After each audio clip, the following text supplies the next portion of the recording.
नमस्कार भाइयों, राधे राधे। हम सभी सौरमंडल पढ़ रहे थे और सौरमंडल का परिचय हमने देखा। सूर्य पढ़ा हमने, बुध ग्रह पढ़ लिया था, शुक्र पढ़ लिया था, पृथ्वी पढ़ रहे थे, कुछ बातें हो गई थी। हमने उपसौर और अपसौर तक पढ़ लिया था पृथ्वी में। उसके बाद आगे हमने अयनांत भी जान लिया था पृथ्वी में क्या होता है। ठीक है, उससे और आगे बात करते हैं।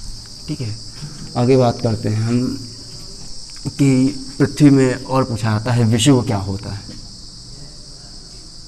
ऊपर अभी हम शीर्षक ही डालेंगे पृथ्वी।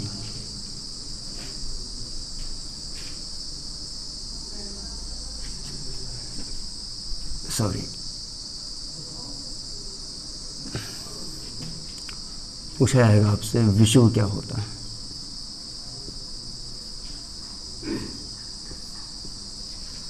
विषुव क्या होता है तो आप बताएंगे विषुव एक समान दिन रात जो होता है। जब एक समान पृथ्वी पर दिन और रात होंगे तो उसे क्या कहा जाता है, उसे विषुव कहा जाता है। ठीक है, जहाँ पर दिन और रात एक समान हो, दिन व रात एक समान हो, क्या कहलाएगा, विषुव कहलाएगा। ठीक, वह विषुव कहलाता है। उसके बाद हम आगे पढ़ेंगे पृथ्वी पर। ठीक है, पृथ्वी पर आगे पढ़ेंगे अक्षांश और देशांतर।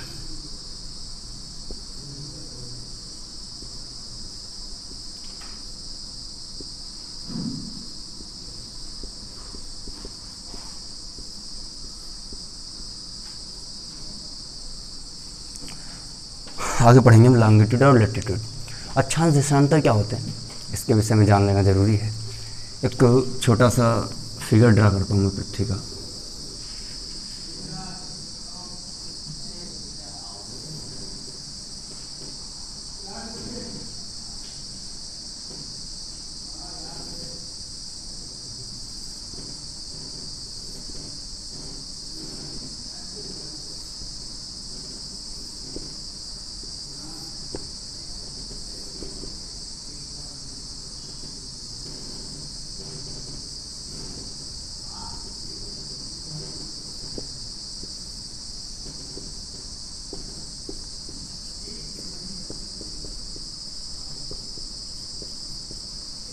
उत्तरी ध्रुव और ये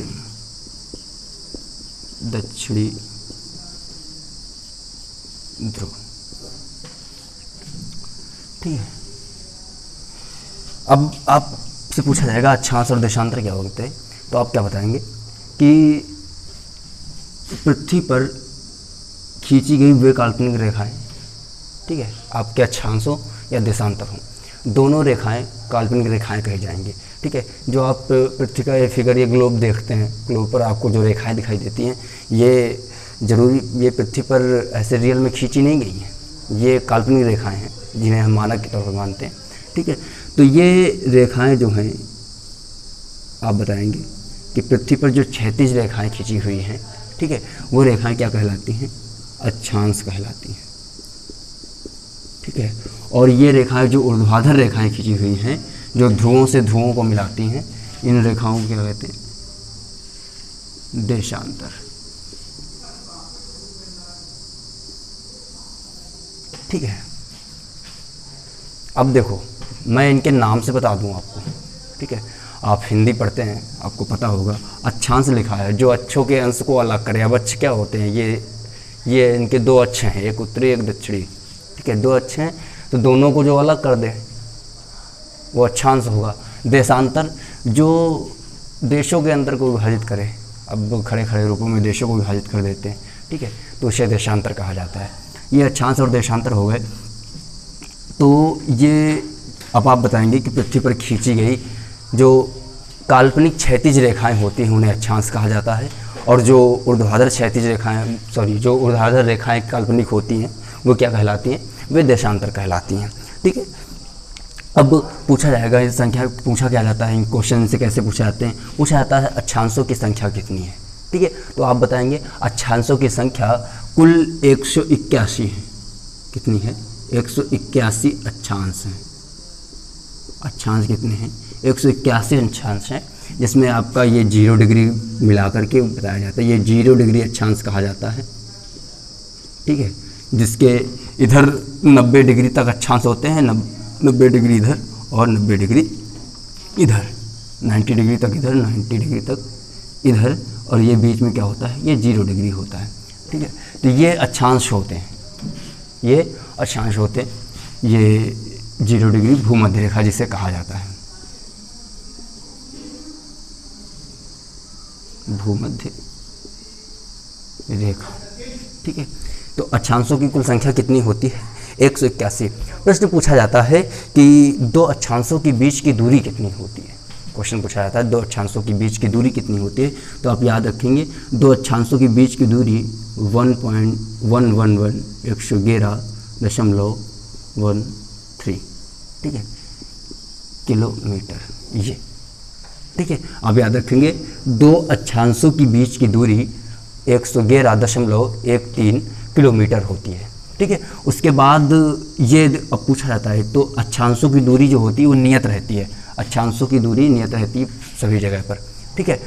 अगला प्रश्न, उसके बाद अक्षांशों से संबंधित आपसे जो प्रश्न पूछा जाएगा वो दो हो गए, 181 अंश ये और ये अक्षांशों, और जो नाम पूछे जाएंगे और मैं बता देता हूँ आपको। इसे 0 डिग्री के बाद ये 23.5 डिग्री मकर कही जाती है और ये 23.5 डिग्री कर्क रेखा, ठीक है। ये दो अक्षांश हैं, ठीक है, ठीक है। और ये 66.5 अंश उत्तरी अक्षांश, और ये इसके बाद यहाँ पर ये 66.5 डिग्री दक्षिणी अक्षांश, ठीक है। तो ये अक्षांश होते हैं आपके, ठीक है। उसके बाद आप पढ़ेंगे देशांतर, ठीक है, जिसे इंग्लिश में लॉन्गिट्यूड कहा जाता है। देशांतर की बात करें तो इनकी संख्या पूछी जाती है, इनकी संख्या, तो देशांतरों की कुल संख्या कितनी है? 360 देशांतर हैं। कितने देशांतर हैं? 360 देशांतर हैं, ठीक है। और प्रश्न पूछा जाता है कि दो देशांतरों के बीच की दूरी को क्या कहा जाता है। तो आप बताएंगे दो देशांतरों के बीच की दूरी को गोरे कहा जाता है। क्या कहा जाता है? गोरे कहा जाता है। गोरे क्या कहलाती है? दो देशांतरों के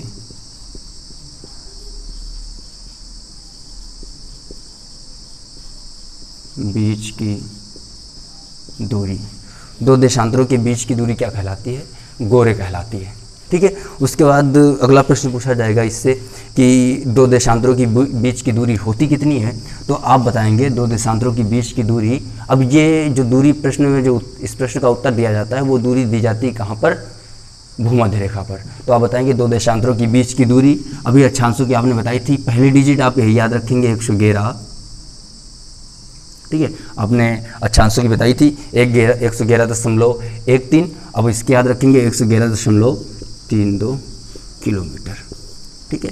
तो दो देशांतरों के बीच की दूरी भूमध्य रेखा पर कितनी होती है? क्योंकि देशांतरों की दूरी क्या होती? बदलती रहती है। देशांतरों की दूरी बदलती रहती है, मैंने बताया था अक्षांशों की दूरी स्थिर रहती है सभी जगह पर, लेकिन देशांतरों की दूरी बदलती रहती है। ध्रुवों पर यह दूरी शून्य हो जाती है, ठीक है। प्रश्न पूछा जाता है कभी कभी कि ध्रुवों पर देशांतरों की बीच की दूरी कितनी होती है। तो आप बताएंगे ध्रुवों पर देशांतरों की बीच की दूरी क्या होती है? शून्य हो जाती है, ठीक है। उसके बाद तो यह दूरी कहाँ पर है? ये दूरी भूमध्य रेखा पर है। कहाँ पर है? भूमध्य रेखा पर। भूमध्य रेखा पर दो देशांतरों के बीच की दूरी कितनी होती है? 111.32 किलोमीटर होती है, ठीक है। और दो देशांतरों के बीच की दूरी को क्या कहा जाता है? गोरे कहा जाता है। आप ये प्रश्न याद रखेंगे, ठीक है। उसके बाद हाँ, एक प्रश्न और पूछा जाता है, ठीक है, कि प्रत्येक 1 डिग्री देशांतर को पार करने पर, 1 डिग्री देशांतर को पार करने पर समय में कितना परिवर्तन होता है? तो आप याद रखेंगे 4 मिनट का, ठीक है। अब वो किसी और आप जाएं, आप किसी और जाएं, आप पूर्व की ओर जाएंगे तब भी वही होगा, दक्षिण की ओर आएंगे तब भी वही होगा।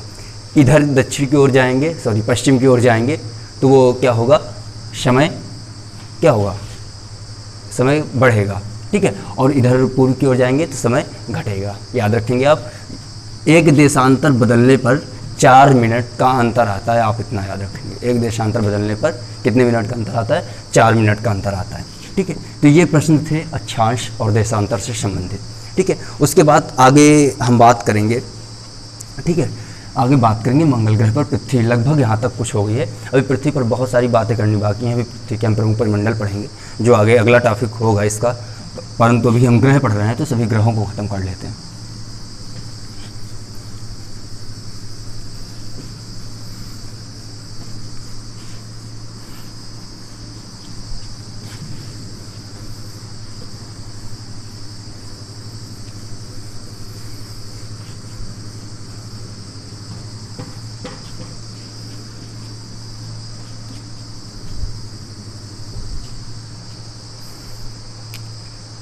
अब अगला ग्रह हम पढ़ेंगे मंगल।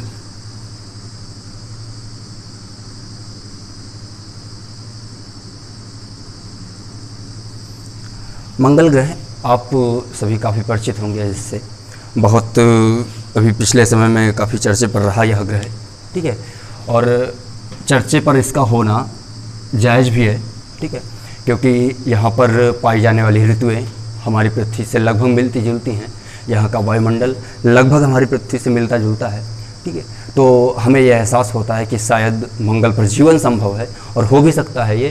तो यह पृथ्वी के बाद अगला ग्रह, सूर्य से दूरी बढ़ते हुए क्रम में चौथा ग्रह भी कहा जाता है मंगल ग्रह, और आकार में कहा जाए तो पृथ्वी के बाद का ग्रह है ये, ठीक है। बात कर लेते हैं मंगल पर छोटे छोटे पॉइंटों से। सबसे पहला पॉइंट, जैसे कहा जाता है मंगल ग्रह, तो मंगल ग्रह के 2 उपग्रह हैं, आप याद रखेंगे। बुध का कोई उपग्रह नहीं था, ये 4 आंतरिक ग्रह। बुध का कोई उपग्रह नहीं था, शुक्र का कोई उपग्रह नहीं था, पृथ्वी का 1 था और मंगल के 2, आप याद रखेंगे। तो मंगल के 2 उपग्रह, दोनों के नाम आप याद रखेंगे, पूछे जाते हैं, फोबोस और डीमोस। फोबोस और डीमोस 2 उपग्रह हैं मंगल के, क्या है, उपग्रह, ठीक है।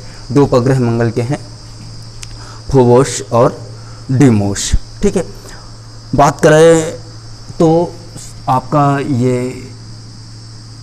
जो फोबोस है, सॉरी जो डीमोस है, ठीक है, डीमोस है जो, ये आपके संपूर्ण सभी ग्रहों का, ये कह ले सकते हैं, आपके संपूर्ण सौर मंडल का कह लीजिए,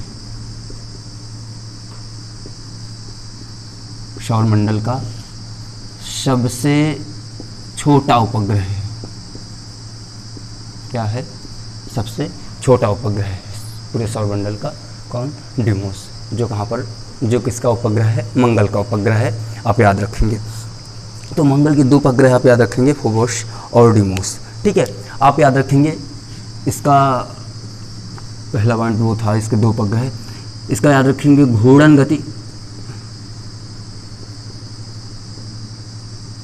और अक्षीय झुकाव, अक्षीय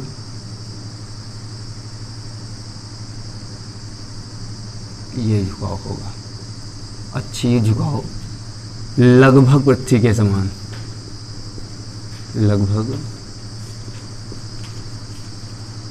पृथ्वी के समान, ठीक है।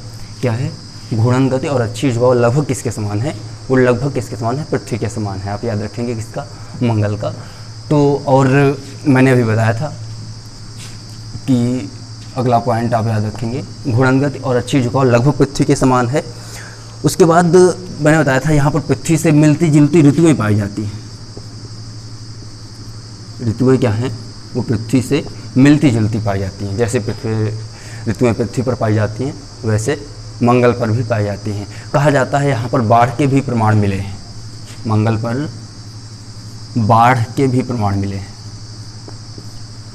ठीक है। तो बाढ़ भी मंगल पर आने के प्रमाण मिले हैं। तो ये सभी समानताएं लगभग पृथ्वी के समान हैं। और उसके बाद जो प्रश्न और इससे पूछे जाते हैं, मंगल से पूछा जाता है इसका तापमान कितना होता है, टेम्परेचर कितना होता है मंगल ग्रह का। तो आप याद रखेंगे इसका औसत तापमान 150 डिग्री सेल्सियस होता है। औसत तापमान कितना होता है? 150 डिग्री सेल्सियस होता है, ठीक है। पूछा जाता है इसका व्यास कितना है, इसका व्यास कितना है, तो आप याद रखेंगे इसका व्यास 6795 किलोमीटर, ठीक है। 6795 किलोमीटर इसका व्यास है मंगल का, ठीक है। उसके बाद और प्रश्न पूछे जाते हैं कि यह पूछा जाता है कि अपनी धुरी पर कितने घंटे में घूम लेता है। तो मैंने बताया था घूर्णन गति लगभग पृथ्वी के समान है, तो लगभग इसके आसपास होगा, ठीक है। पृथ्वी 23 घंटे कुछ मिनट में घूम लेती है, तो ये आप याद रखेंगे ये 24 घंटे 37 मिनट में अपने अक्ष पर घूम लेता है। 24 घंटे 37 मिनट में अपने अक्ष पर घूम लेता है कौन? मंगल, ठीक है। तो इसकी घूर्णन गति लगभग पृथ्वी के समान है, ठीक है। उसके बाद अगला पॉइंट जो है, अगला पॉइंट आप याद रखेंगे, पूछा जाता है कि ये अपनी कक्षा पर कितने दिनों में घूम लेता है, मतलब सूर्य का एक चक्कर कितने दिनों में लगा लेता है।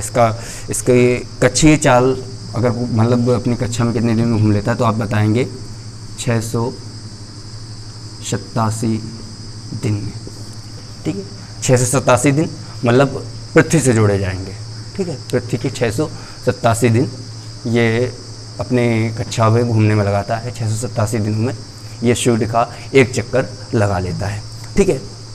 उसके बाद पूछा जाता है मंगल ग्रह पर सबसे ज़्यादा कौन सी गैस पाई जाती है। पूछा जाता है मंगल ग्रह पर सबसे ज़्यादा कौन सी गैस पाई जाती है और कितने प्रतिशत पाई जाती है। तो आप बताएंगे मंगल ग्रह पर सबसे ज़्यादा गैस जो पाई जाती है वह CO2 पाई जाती है, कार्बन डाइऑक्साइड पाई जाती है, जिसका प्रतिशत मान लगभग कितना है? 95.37%, 95.37% पाई जाती है कार्बन डाइऑक्साइड मंगल ग्रह पर सबसे ज़्यादा पाई जाती है, ठीक है। कितनी पाई जाती है? 95.37, ठीक है। और पूछा एक प्रश्न और यहाँ अंतिम में रह गया, पूछा जाता है सूर्य से इसकी दूरी कितनी है। तो सूर्य से दूरी आप बताएंगे मंगल ग्रह की,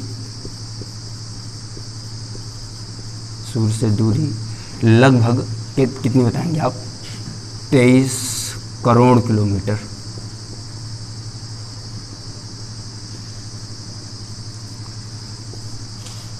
सूर्य से दूरी कितनी है? लगभग 23 करोड़ किलोमीटर, ठीक है। तो ये आपका था मंगल ग्रह। मंगल ग्रह से संबंधित आपको बहुत सारी बातें बताई गई, एक बार फिर से हम देख लेते हैं।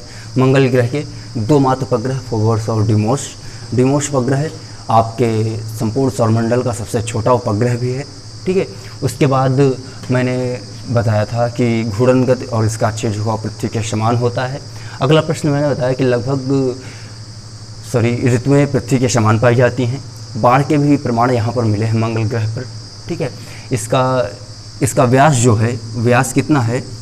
व्यास 6795 किलोमीटर है, ठीक है। यहाँ का तापमान 150 डिग्री सेंटीग्रेड औसतन पाया जाता है। सूर्य से दूरी इसकी लगभग 23 करोड़ किलोमीटर पाई जाती है। यह अपने अक्ष पर 24 घंटे 37 मिनट में घूम लेता है और अपनी कक्षा में घूमने में यह 387 दिन का समय लेता है, ठीक है। तो आज का ये वीडियो यहीं तक है। आशा करता हूँ कि आपको समझ में आया होगा और आप सभी से निवेदन है कि जो टॉपिक आपको ना समझ में आया करे या जो टॉपिक आपको स्पेशली पढ़ने का मन हुआ करे, आप नीचे कमेंट बॉक्स में लिख कर डाल देंगे। धन्यवाद।